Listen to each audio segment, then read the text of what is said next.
কিছু কথা বললাম কিন্তু আমি সবাইকে কষ্ট দিয়েছি দিনা যদি বা কষ্ট নেন আমার কিছু করার কথা বুঝে আসছে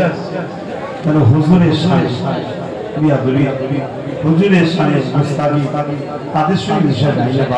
সে দাড়িওয়ালা হোক আর দাড়ি চাচা টুপিওয়ালা হোক আর টুপি ছাড়া হোক জুব্বাওয়ালা হোক আর জুব্বা ছাড়া হোক কথা মাথায় ঢুকছে আর মিশা ভাব যাবে না আপনার দুশ্মনের সঙ্গে এটা মিলিয়েছি আপনি খুশি হবেন বাপের ছেলের সামনে যদি বাপকে ছোট বড় কথা বলে আর বাপ যদি চুপ থাকে ছেলে যদি চুপ থাকে বাপ খুশি হবে হাজারো লক্ষ বাপ কুরবান হয়ে যাবে আমার রসুল্লাহর কদমে কোনো যায় আছে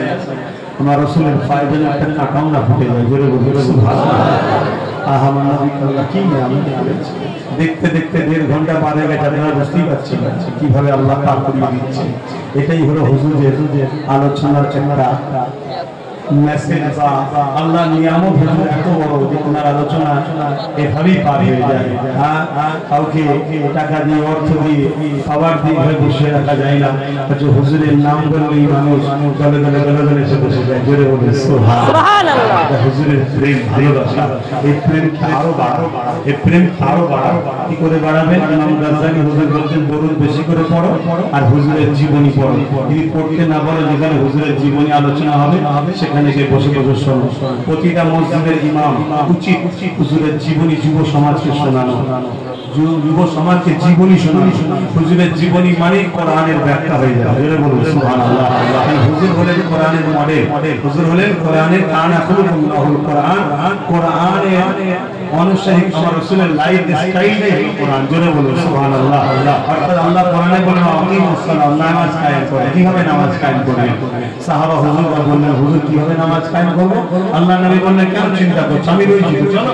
যেভাবে আমি নিয়ত করব তোমরা করো তাহরিমা বললেন রুকু দিলেন সিজদা দিলেন তাসবিহ করলেন সাহাবারা দেখে দেখে বললেন নামাজ জোরে বলুন সুবহানাল্লাহ কোরআনের প্র্যাকটিক্যালটা হলো হুজুর জোরে বলুন সুবহানাল্লাহ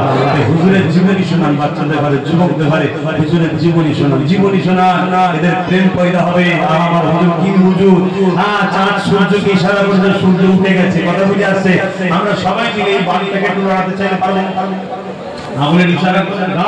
কিছু যদি বলি একটা সম্মান একটু করবে না আর হুজুর সূর্যকে ইশারা করে সূর্য উঠে চলে এসেছে জোরে বলে সুবহানাল্লাহ সেই হুজুরকে চলে গেছে না তাই আমার নবী বললেন প্রত্যেকটা বাপ মার জন্য উচিত তিনটে শিক্ষা ছেলেদের দিতেই হবে কটা তিনটে নাম্বার 1 সবাই শুনুন আপনি ভাবছেন আমার ছেলে জবাব দেবে বলে না আপনি গার্জেন ছেলে যদি ভুল রাস্তায় যায় বাপকে আল্লাহ ছাড়বে না, ছেলের সাথে জাহান্নামে ঢুকাবে। এটা শুনে রেখে দেন। আপনি গার্জেন, আপনাকে গার্জেন বানানো হয়েছে। আল্লাহর সৃষ্টিকে আপনি কিভাবে মানুষ করে ধরবেন আল্লাহ? হ্যাঁ হুজুর 3টে শিক্ষা